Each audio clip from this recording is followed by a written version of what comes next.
श्री गजानन महाराज कथा संक्षिप्त स्वरूपात. कथा क्रमांक 3.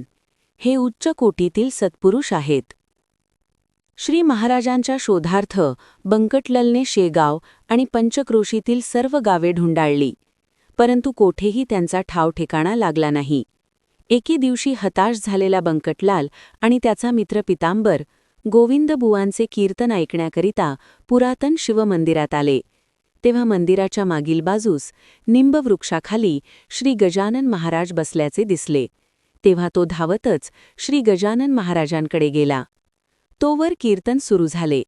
गोविंदबुवांनी कीर्तनामध्ये गीता आख्यानाचा पूर्वार्ध म्हटला. त्यानंतर श्री गजानन महाराजांनी गीता आख्यानाचा उत्तरार्ध घडाघडा म्हणून दाखविला. भारावलेले गोविंदबुवा श्री गजानन महाराजांची दैवी वाणी ऐकून आणि त्यांचे आजानुबाहू तेजस्पुंज रूप पाहून आश्चर्यचकित झाले. त्यांनी श्री गजानन महाराजांची विचारपूस केली.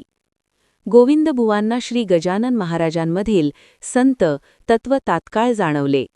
त्यांनी शेगाववासियांना सांगितले, हे कुणी सामान्य जन नसून उच्च कोटीतील सत्पुरुष आहेत. तुम्ही यांचा निगुतीने सांभाळ करा. श्री गजानन महाराज कथा संक्षिप्त स्वरूपात. कथा क्रमांक 4. गढूळ पाणी स्वच्छ झाले. श्री गजानन महाराजांनी सांगितल्यानुसार बंकटलालने शिवमंदिराशेजारी राहणाऱ्या माळिनीच्या घरातून झुणका भाकर आणून दिली. श्री गजानन महाराजांनी झुणका भाकर खाऊन झाल्यावर पितांबर शिंपीला जवळच्या ओढ्यावरून पाणी आणावयास सांगितले. मात्र त्यासोबत पाण्याचे भांडे ओढ्याच्या पाण्यात बुडवावे, ओंजळीने भांड्यात पाणी भरू नये अशी सूचना देखील केली. ओढ्यापाशी आल्यावर पितांबराला जाणवले की ओढ्यास फारसे पाणी नव्हते आणि जे होते तेही गढूळ होते.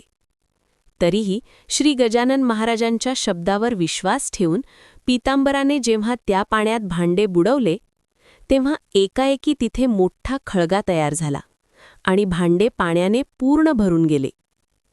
आश्चर्य असे की नाल्याचे पाणी जरी गढूळ असले तरीही भांड्यामधील पाणी मात्र अतिशय स्वच्छ व निर्मळ होते. पितांबराला आश्चर्य वाटले. श्री गजानन महाराजांच्या सूचनेचा अर्थ त्या सुमगला अन त्यांच्याविषयी मनात अपार आदरभाव निर्माण झाला. श्री गजानन महाराज कथा संक्षिप्त स्वरूपात. कथा 5. बंकटलालच्या वाड्यावर आगमन. गोविंदबुवा टाकळीकरांसारख्या विद्वान आणि जाणत्या कीर्तनकाराकडून श्री गजानन महाराजांचा गौरवपूर्ण उल्लेख झाला अशी बातमी पसरताच शेगावकर भाविक मंडळी श्री गजानन महाराजांच्या दर्शनार्थ धावून आली. त्या वाढत्या गर्दीपासून दूर जाण्याकरिता श्री गजानन महाराज पुन्हा एकदा नाहीसे झाले. मात्र काही दिवसांनी त्यांची व बंकटलालची भेट माणिक चौकात घडली.